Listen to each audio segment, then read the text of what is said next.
We'll get to all the football, but we begin with the game of the night. The Rockets, the 2 seed in the West, Monica, taking on LeBron, Luka, and the Lakers. Picking up second quarter. Just someone tell me how LeBron James does this. There's a one-legged three. This one was wild. Okay, sure. Why not? You've earned that. That's a trick. That wins a game in horse. Meanwhile, here's Doncic behind the back. Gabe Vincent had a nice night off the bench. Monster in terms of being able to connect from the three-point line. 6 threes in this ball game. Vincent and Dorian Finney-Smith in particular were huge in this ball game. Here's Dorian Finney-Smith off the ankle-breaking move by Luka. Look at it again. Nasty, look at this. Greeny. Ooh, that was some stank on it. Poor Alfie. Finney-Smith had 6 threes off the bench. We're midway through the third. Lakers are down a deuce. Not anymore. LeBron with the bucket to tie it. 3 minutes left in the third. Lakers leading by 3. Finney-Smith. Vincent, he had 6 threes off the bench. Lakers a 5-point lead. And then in the fourth quarter, they got places to go for buckets. LeBron. I mean, 20-plus years in the game, and just a size and versatility. What a great spin move. Easy. Just looks too easy for LeBron. He had 16. Luka had 20. Lakers take a 5-point lead. A minute left. Rockets not giving up. They're down by 5. How about Amon Thompson? Oh, man. The Thompson twins. This move was crazy. The sidestep to the left, the athleticism, the burst of speed. There's a lot of upside for this young man on both sides of the ball in his career. Rockets get it to within 3, but look at LeBron playing defense at the finish to close it out. The massive block by LeBron James to preserve the win. Lakers hold on and win it. Little statement week we got working here for the Lakers. They take it 104-98. Back this up with the win they just had against Memphis. And let me get Brian Windhorst in on the conversation. Windman, what's the first thing to say about the Lakers off a nice win last night off the 2 seed in the West?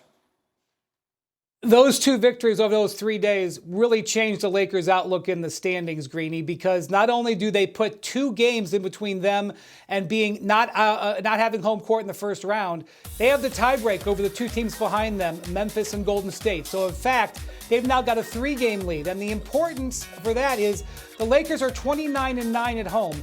They are 17-20 on the road. That is the largest home road differential in the league. And look, I'm never going to say that Luka and LeBron couldn't get a road playoff game, but if you want to make a run in the West, you've got to have home court. They're in great shape. They're also now just a game behind Denver. They've got the tiebreaker on Denver, and they've got 1 game left with Houston, and that'll be worth double because that'll be a tiebreak situation for that game, and that game is back in LA.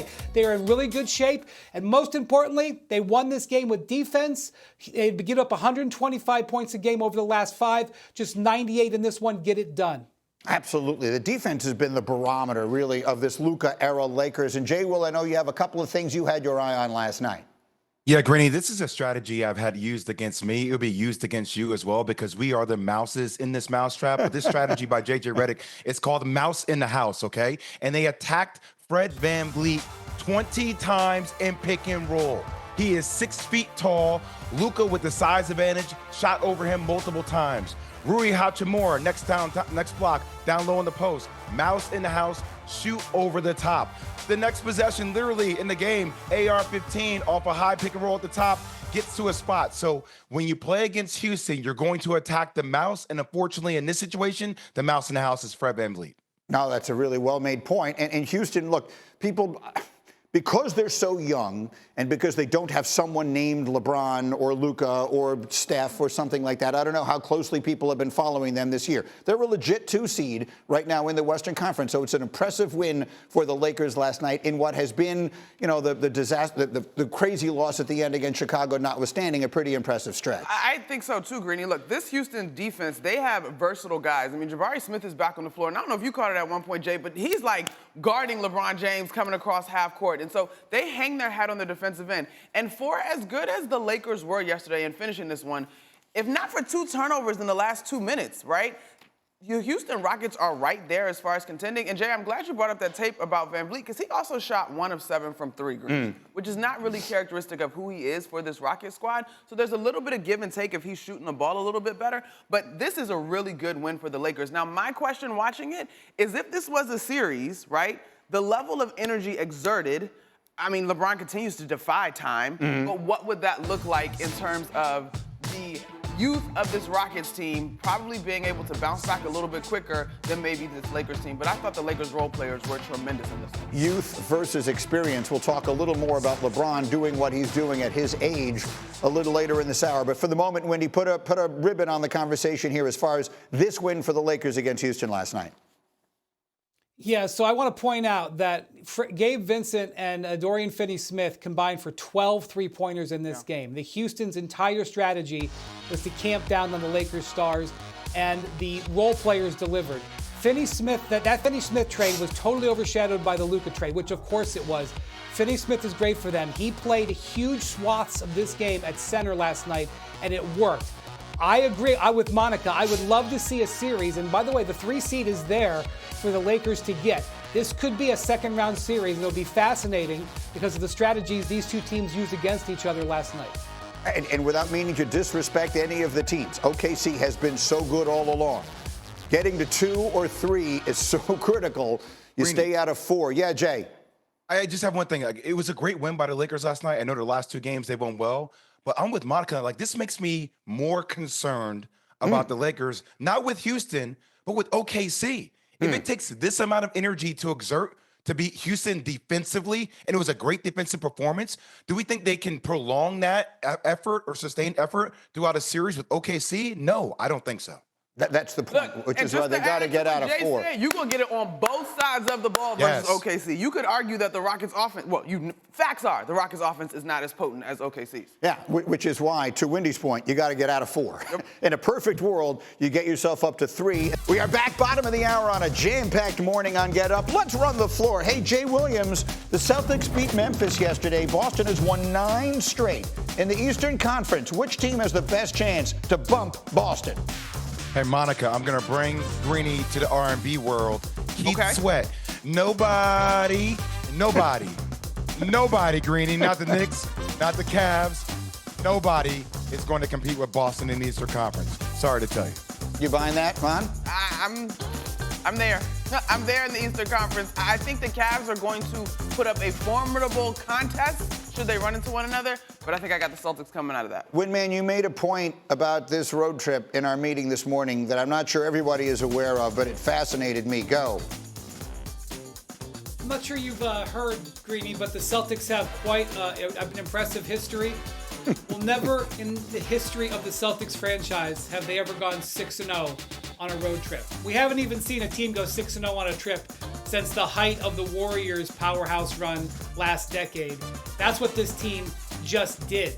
They just dominated on the road. And more impressively, Kristaps Porzingis is looking the best he has all season, which is pretty much the death knell for anybody who's hoping to beat this team 4 out of 7 in the East.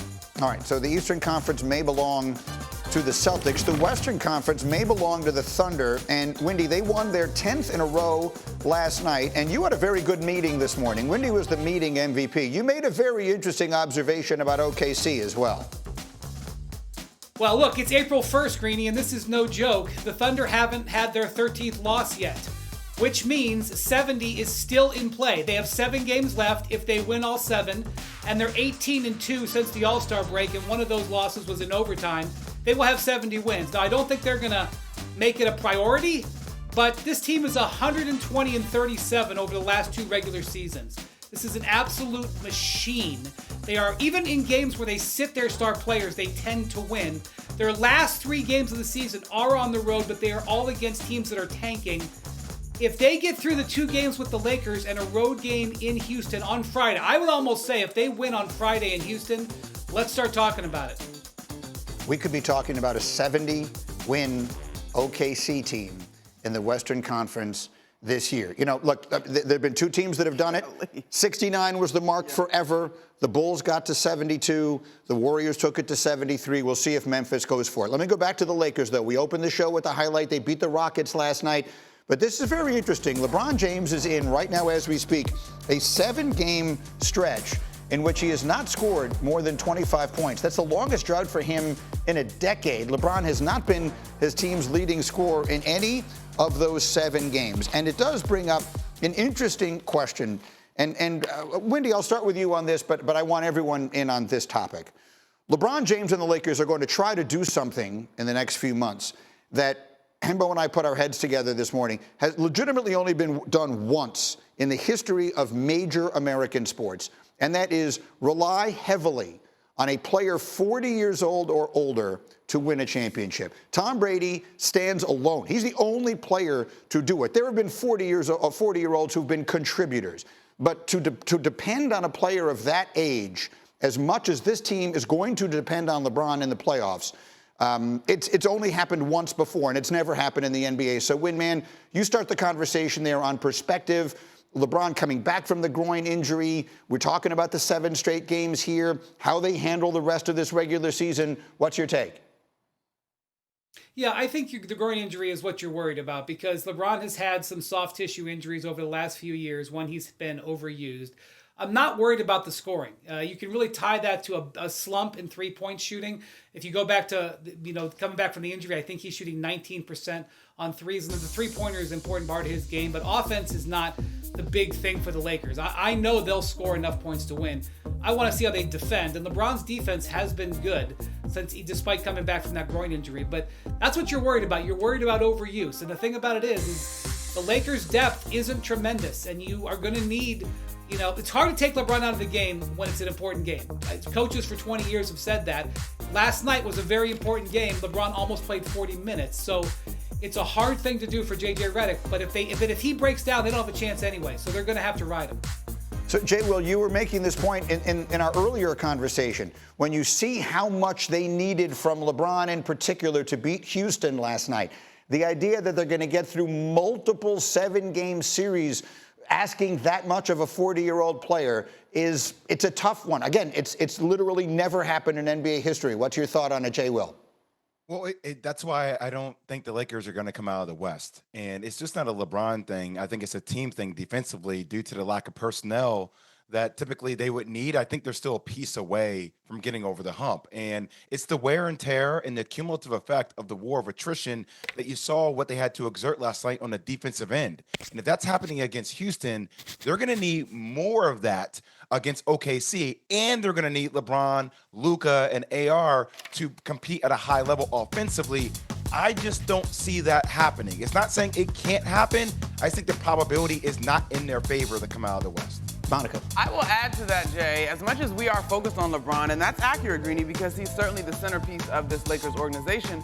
Last night, you got 12 of 27 from 3 from your 2 role players in Gabe Vincent and Dorian Finney-Smith. And we all have covered playoffs long enough to know that when you get to a playoff series, right, your role players are supposed to be able to steal you one, but in general, it's your centerpiece guys. Like, can you bank on that sort of efficiency from your role players as you go through a series? Because last night required the Lakers to play in a way, as far as their engines, that we are not accustomed to them playing offensively. Yeah, and to Monica, the point, Houston played zone last night. It's not like they were in their face. They played zone a ton of possessions. And to circle back to the point Wendy made at the beginning about the importance of home court advantage, my old buddy Jalen Rose always used to say to me, role players always play better at home than they do on the road. You can count on LeBron and Luka anywhere on planet Earth, but those guys tend to play better at home, so home court advantage could become critical. We'll see if the Lakers can hold on to 4, maybe even get up to 3.